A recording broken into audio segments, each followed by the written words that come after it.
Élimination en Q1, rythme de course douteux, évolution qui ne fonctionne pas, ce Grand Prix d'Espagne n'a pas été des plus simples pour la Scuderia Ferrari. L'écurie italienne avait pourtant placé de grands espoirs en cette course.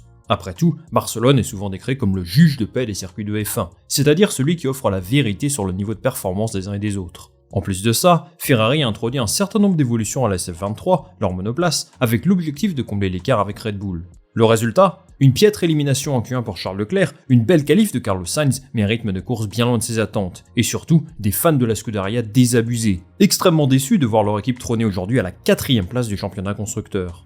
Alors la 2ème place du championnat reste assez ouverte, je pense qu'on en parlera dans une autre vidéo, mais ce qu'on voit de Ferrari jusqu'à présent n'est pas très réjouissant. J'étais au Grand Prix ce week-end d'ailleurs. En fait, j'ai eu énormément de chance puisqu'un de mes potes a gagné 2 passes dans le paddock, et lui du coup il m'a offert sa place qu'il avait déjà achetée en tribune. J'ai même eu la chance incroyable d'aller avec lui dans le paddock le vendredi, mais bon, ce n'est pas le sujet de la vidéo, donc je vous ai expliqué tout ça dans un post sur Instagram si vous voulez en savoir plus.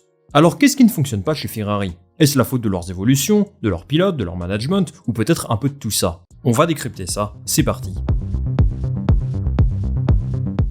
En premier lieu, j'ai envie de revenir quelques mois en arrière, pour comprendre la saison 2022 de Ferrari, terminée à la 2ème place, portée notamment par le titre de vice-champion du monde de Charles Leclerc. 2022 a été une année ô combien frustrante, avec surtout beaucoup de mauvais choix stratégiques, des erreurs des pilotes, une course au développement assez décevante et un management instable. En conséquence, Mattia Binotto a été viré et remplacé par Frédéric Vasseur, qui tente de mettre en place son plan pour permettre à Ferrari de retrouver le sommet de la Formule 1. Bien sûr, Fred Vasseur n'est pas un magicien ou un super-héros. Il ne peut pas changer en profondeur une écurie aussi malade en l'espace de quelques mois. L'instabilité politique et managériale de Ferrari fait qu'un retour au premier plan prendra du temps, et ça il faut en avoir conscience. Ceci étant dit, on est quand même en droit d'avoir un minimum d'attente autour de cette équipe. Et oui, parce que tout n'est pas jeté à la poubelle dans leur saison 2022. 4 victoires, 20 podiums, 12 pole positions, je connais beaucoup d'écuries qui aimeraient bien voir ce bilan entre guillemets décevant. Pour toutes ces raisons, j'espérais voir une progression de Ferrari cette année. Peut-être pas au point de challenger Red Bull, mais au moins d'aller jouer le trouble fête sur quelques circuits. Il y a eu un léger espoir il y a quelques semaines lors du Grand Prix d'Azerbaïdjan. Charles Leclerc a décroché une pole position surprise à Bakou, en claquant près de 2 dixièmes au Red Bull. C'est quelque chose de remarquable et personne n'a fait mieux pour l'instant. Sauf qu'en course, la SF23 ne faisait absolument pas le poids contre Perez et Verstappen. Leclerc a même failli être rattrapé par Alonso en toute fin de course. Au final, il termine 3ème, et c'est le seul podium de Ferrari cette saison. Un podium en cette course, personne ne fait pire parmi les candidats à la 2ème place. Alors, qu'est-ce qui explique cette contre-performance ? Et pourquoi la SF23 est-elle autant à la ramasse ? Première chose, la Ferrari est très forte sur un tour, mais plutôt faible en course. C'est un constat qu'on peut faire sur l'ensemble des Grands Prix depuis le début de l'année, comme le prouve la pole position de Leclerc à Bakou et la belle 2ème place de Sainz en Espagne. En fait, les ingénieurs ont plutôt une bonne compréhension de ce qu'il faut mettre en place pour réaliser un bon tour à chaque GP.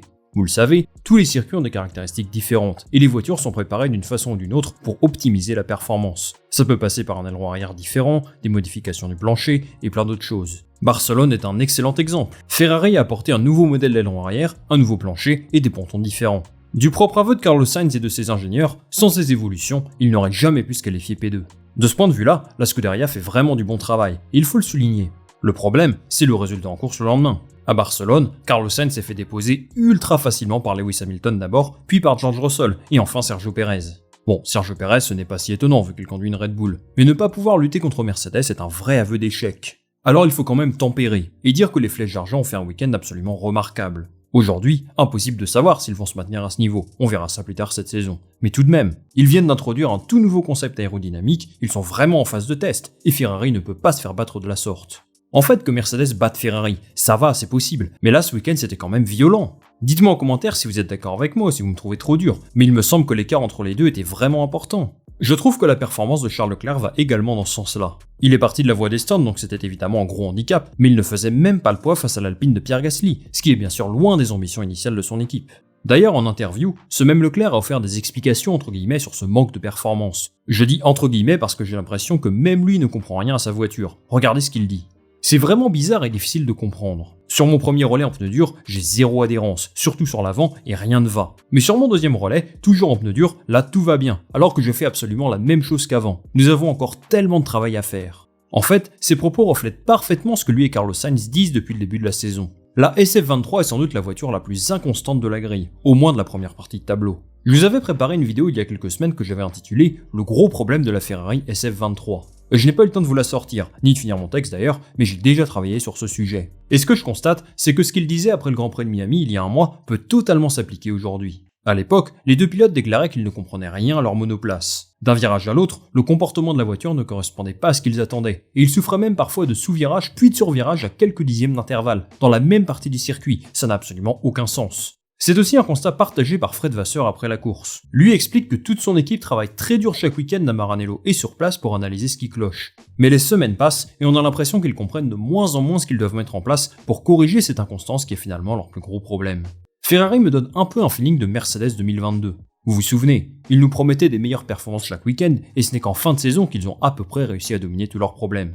Pour la Scuderia, c'est la même chose cette année, mais il y a une différence fondamentale. 2022 était la première année des nouvelles réglementations, et beaucoup d'écuries ont eu un mal fou à comprendre comment construire leur monoplace. Ferrari a eu pendant un bon moment la meilleure monoplace de la grille l'an dernier, et pour cette raison, ils devraient être capables de bâtir quelque chose de solide là-dessus. Mais non, pardonnez-moi l'expression, mais ils se sont fait éclater par Mercedes ce week-end, et ça ne devrait pas arriver. Pour terminer sur les problèmes de compréhension de la monoplace, je pense que les évolutions qu'on a vues à Barcelone ne font que perturber l'équipe encore davantage. De base, Ferrari a construit cette voiture de façon à combler son retard dans les lignes droites, ce qui était son plus gros point faible par rapport à Red Bull l'an dernier. Mais ça s'est fait au détriment de leur excellente vitesse dans les virages, et ça a modifié finalement leur philosophie de développement. Là, je me trompe peut-être, mais j'ai la sensation que Ferrari tente d'apporter des évolutions pour corriger toutes ces erreurs plutôt que pour améliorer la performance. En fait, c'est comme si vous prépariez un gâteau et qu'après des heures de travail, le goût soit finalement super mauvais. Ce n'est pas parce que vous rajoutez de la crème chantilly par-dessus qu'il deviendra bon. Il y a un problème à la base du truc. Bon, la cuisine, c'est pas trop mon fort, mais j'espère que vous comprenez ce que je veux dire. Une fois que Ferrari réussira à faire ce qu'il faut en qualif, eh bien ça pourra donner de très belles choses. Outre cette inconstance et cette incompréhension, cette monoplace a bien des défauts. En premier lieu, je pense qu'il faut parler de la dégradation des pneus, qui a tendance à être beaucoup plus importante que celle de ses concurrentes devant. À Barcelone par exemple, ça a été le cas, et globalement je trouve qu'ils ont du mal à rentrer dans les bonnes fenêtres. En général, ils sont en avance par rapport aux prédictions, et aussi par rapport aux autres. Forcément, ça peut compromettre leur stratégie. Ils ont aussi pas mal de problèmes avec le vent et l'air sale. C'était l'une des critiques de Leclerc à Miami, il a l'impression que la voiture est incontrôlable dès qu'il y a la moindre bourrasque. Ça, c'est aussi quelque chose que disent les deux pilotes. La voiture est incroyablement difficile à comprendre et à conduire puisqu'elle change de comportement d'un virage à l'autre. Vasseur a indiqué que le développement prendra peut-être une autre direction en conséquence. Ça signifie qu'ils pourraient abandonner leurs évolutions prévues pour aider leurs pilotes à se mettre en confiance. Et oui, parce qu'avec tout ça, ni Leclerc ni Sainz ne sont vraiment sereins lorsqu'ils conduisent cette voiture, et ça peut avoir des répercussions désastreuses sur leur morale. Leclerc surtout semble encore plus dans le doute que d'habitude. En même temps, après être sorti en Q1 de cette façon, je peux le comprendre. Il disait n'avoir aucune réponse quant à cette contre-performance, et franchement, on le sent vraiment touché. Même chose pour Sainz, quand tu vois qu'il dit en interview d'après-course qu'il a donné tout ce qu'il avait à donner, et qu'en gros, le problème c'est la voiture, eh bien ça n'a rien de rassurant.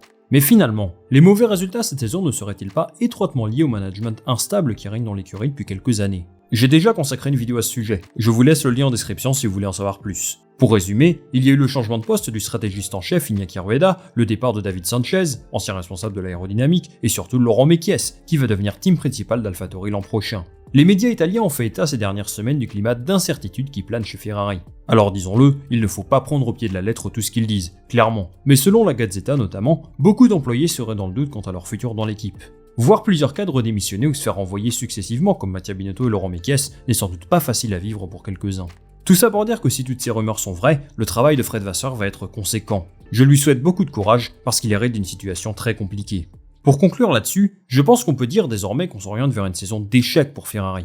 On pourrait appeler ça une année de transition aussi pour être un peu plus sympa, mais vu la voiture qu'ils avaient l'an dernier, ce n'est pas normal à mon sens d'être tombé aussi bas. C'est un peu bizarre. Les ingénieurs ne semblent pas vraiment comprendre ce qui cloche. Ils tentent 1 million de nouvelles choses, mais il n'y a rien qui va, et les pilotes sont au bout du rouleau. Ça doit être vraiment dur de supporter Ferrari, force à vous si c'est le cas. Le constat, c'est qu'ils ont tout simplement raté leur développement cet hiver. C'est inquiétant, mais c'est aussi symptomatique des problèmes structurels qu'ils connaissent depuis quelques saisons, pas seulement depuis le départ de Mattia Binotto.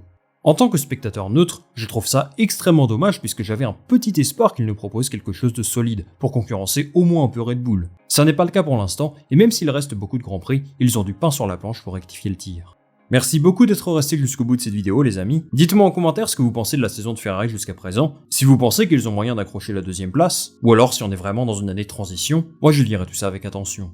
Comme d'habitude, si vous avez aimé cette vidéo, n'hésitez pas à liker, à partager ça autour de vous, et surtout à vous abonner. C'est ce qui me soutient le plus pour développer le projet.